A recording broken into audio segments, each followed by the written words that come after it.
dan kita uji coba terus dari motif tapis Lampung itu sendiri.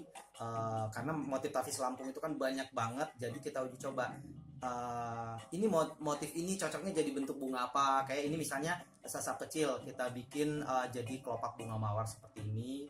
Kemudian ada yang ini motif limar itu wajik-wajik itu kita jadi trompet kecil. Bahkan pucuk rebung kita bikin jadi tulip.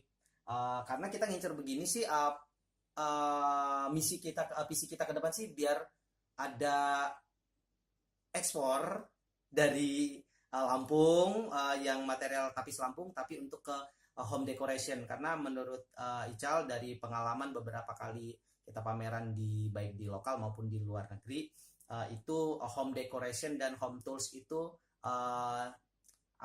kansnya besar banget untuk kita ekspor. Bukan berarti nggak ada peluang tapis Lampung itu berupa kainnya bisa ekspor, ya pasti ada. Tapi kemungkinan besarnya kalau kita buat tapis Lampung itu jadi produk home decoration gitu, insya Allah peluangnya akan lebih besar lagi gitu. Jadi kita tinggal uji coba terus, dan inceran kita memang sih harapan banget produk terbaru dari Ical Scrap ini juga bisa mendapat perhatian penuh dari pemerintah Provinsi Lampung.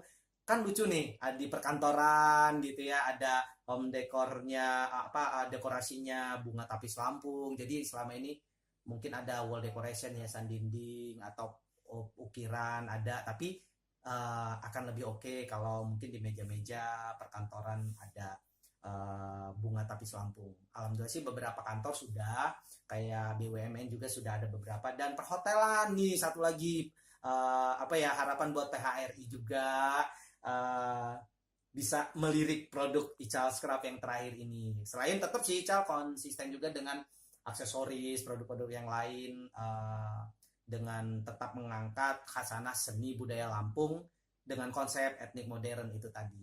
Cuma memang yang terakhir banget di awal tahun ini kita membuat home decor atau dekorasi dari bunga dengan bahan baku tapis Lampung. Macam-macam. Ini kita lagi explore terus kok. Terus selain yang produk-produk yang lainnya.